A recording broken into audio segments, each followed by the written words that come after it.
सरे बाज़ार हुस्न की नुमाइश हो रही है, बदन पर कपड़े पूरे नहीं हैं, चद्दर में घुटन सी महसूस हो रही है। और दुख ये नहीं है कि ज़िंदगी में अज़ियत कम नहीं होती, दुख तो ये है कि खुदकुशी गरीब के हिस्से में आ रही है। अस्सलाम वालेकुम ख़वातीन हज़रात, मैं हूं आपका मेज़बान मोहम्मद इरफ़ान। आज आपको एक ऐसे नौजवान से मिलवाएंगे जो कि एक मैकेनिक होने के साथ साथ एक बहुत अच्छे शायर हैं। आए उन्हीं की तरफ चलते हैं। अस्सलाम वालेकुम। वालेकुम अस्सलाम। आइए बैठिए। आपका नाम क्या है?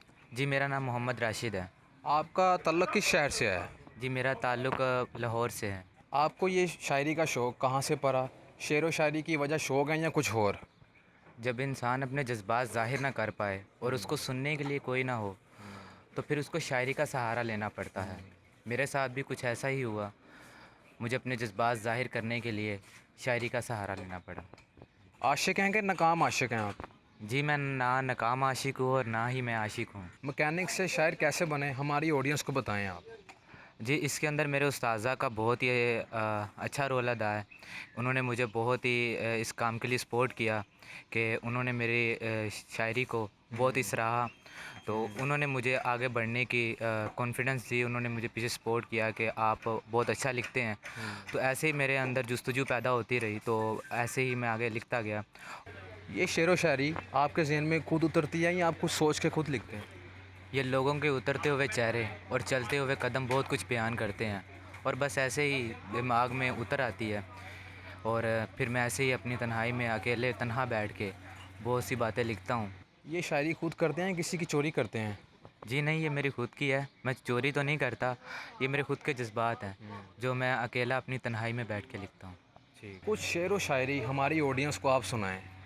जनाब, चाय आ रही है तो चाय का सुरूर भी ले लिएगा आप, और मैं आपको कुछ लाइनें भी सुनाऊँगा शेर व शायरी की अपनी। चाय और शेर व शायरी, वाह वाह वाह। मैं तख्तो ताज नहीं बल्कि एक माँ के गुमशुदा बच्चे का दुख जानता हूँ। मैं उस बूढ़े बाप का दुख भी जानता हूँ जो फुटपाथ पर बैठे हुए काम की तलाश में आते जाते कदमों को देख रहा है। वाह वाह वाह। आप कितने घंटे अपनी दुकान पर काम करते हैं? जी, मैं तकरीबन 9 से 10 घंटे दुकान पर अपनी टाइम देता हूँ, और उसके बाद शेर व शायरी को। आप शेर व शायरी के लिए कितना टाइम निकालते हैं? जी, मैं अपनी नींद से टाइम देता हूँ और कुछ दुकान से भी। जब मैं दुकान से फ़ारिग होता हूँ तो घर जाके फ़्रेश होके तो उसके बाद शायरी की तरफ रुजू करता हूँ। कोई मुश्किल पेश नहीं आती?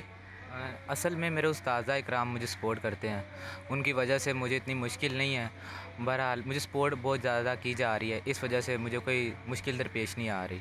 क्या आपके घर वाले शेर व शायरी में आपके साथ सपोर्ट करते हैं?